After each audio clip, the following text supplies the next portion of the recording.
Hi, we're Brian, Marisha, and Klaus. We just spent 2 months overlanding the entire Mexican Baja Peninsula in our Revel 4x4 Sprinter van. Our main goal for this trip was to explore as many dirt roads as possible, as well as testing out our newly acquired surf skills on some of Baja's beginner surf breaks. We learned a lot, so we're making a series of videos to give you what we did not have. And that is a one-stop shop to planning an extended overlanding trip through Baja. In upcoming videos, we'll be covering route planning and maps, vehicle prep, what to pack, border crossing info, basics like fuel and water, roads, on and off-road, off-grid camping, and much more. The do's, the don'ts, and all the things we learned along the way. That's Spanish for take a load off. So let's get started. Bye, Brian. Good luck.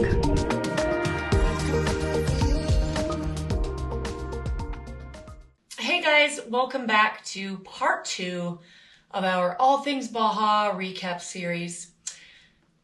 We messed up our first intro to this, this whole video, and Brian is snowboarding and Carlos is taking a little time out. So for the intro, it's going to be just me. So if you watched the last video, hopefully now you have an idea of when you want to go to Baja. And in this video, we're going to talk about where you would want to go and how you would want to plan out your trip. We're going to tell you how we did it, the steps that we took, and the tools that we used. So step 1 is make a list of all the places you want to go. Step 2 is mapping it out, and step 3 is offline maps. Okay, let's get started. Step 1, make a list. So the itinerary and the way that we put that together was based on a few different things. We wanted to do a lot of overlanding, but we also had some friends that had more limited timelines. One had a 2-week timeline to go down, another had about a 1 month, and we were going to be down there for 2 months in total. The general idea though was come down the east side, go up the west side. Yeah, with a little central here and there depending on what we wanted to see and how the roads work. Kind of loosely planning that itinerary, we used kind of the road system and certain highlights that we wanted to see. Okay, we started pretty high level. We made a list of all the places we wanted to see, things we wanted to do. We tapped into our backpacking days and used a travel book to start, and even found some things we didn't even know existed. We also used a surf guidebook to note some beginner surf breaks that we figured we would have a chance to ride. And then through just blogs and the internet and YouTube, we made a list of some things that interested us, like cool beaches, hot springs, some missions, and some specific towns that we wanted to visit for our resupplies. So from there, we had a pretty basic list, and then from here, use this to start a basic itinerary. Step 2, plan your route. For the route planning part of our trip, we used a few tools. Here they are. Tool number 1 that we used is Google Maps. Okay, Google Maps. For those of you that aren't familiar with Google Maps, you can go in and create as many custom maps as you want. We started by making one all stops map by taking that handy list we made and plugging in all the places we wanted to visit in no particular order. It will populate all the locations in one map, and it starts to lay out your destinations. We started to plan our routes and stops from here. From here, we broke it down into legs of the trip, simply based on driving distance and drive times, which was really helpful in planning. Last thing you want to do is get stuck driving in the dark. We used this pretty loosely, but it was really helpful, especially in the beginning of the trip. So that's kind of your first step. From here, what this allowed us to do is kind of go into a leg of our trip and dissect that further, which leads us to our next step, locating the off-road trails that we were going to be able to take in each area. Okay, next step. Paper maps. The beauty of using paper maps alongside with an online map is they give you information like which roads are dirt roads. And seeing our main goal was to get from point A to point B on as many dirt roads as possible, Adding this as our next step really allowed us to map out our overlanding routes. They also give you great information like locating missions and gas stops, although we wouldn't recommend the gas icons as your only source of locating gas. Other tools are apps, specifically off-road apps that allow you to use pre-mapped overland trails or create your own.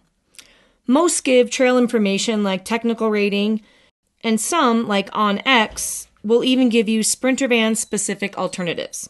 Like Google Maps, you can save them offline and use them when you don't have service. A little more on that later. Don't even have a map. Nope. Except for a paper map, and we don't know exactly where we are. The last tool we use is Google Earth. And honestly, this is how we find most of our remote camps. You find what looks like a dirt road and follow it to hopefully something really nice. And finally, step 3, offline maps. You know, you're not going to have a signal the whole time that you're down there. You can save Google Maps onto an iPad, which we did, and iPads will work without a cellular signal or a Wi-Fi signal. The GPS will work anywhere as long as the battery's charged. You know, but Google Maps can be a little glitchy, and the electronics can be a little glitchy. We talk in our series about saltwater and the sea mist that comes off the ocean, and you're parking on the ocean a lot and camping. The electronics do not like that. No. So if you download maps, make sure you put them on the phone, put them on the iPad, and then maybe use a couple different kind of apps, because we've had situations even in the United States where Google Maps kind of just wouldn't come back online. It kind of lost our waypoints.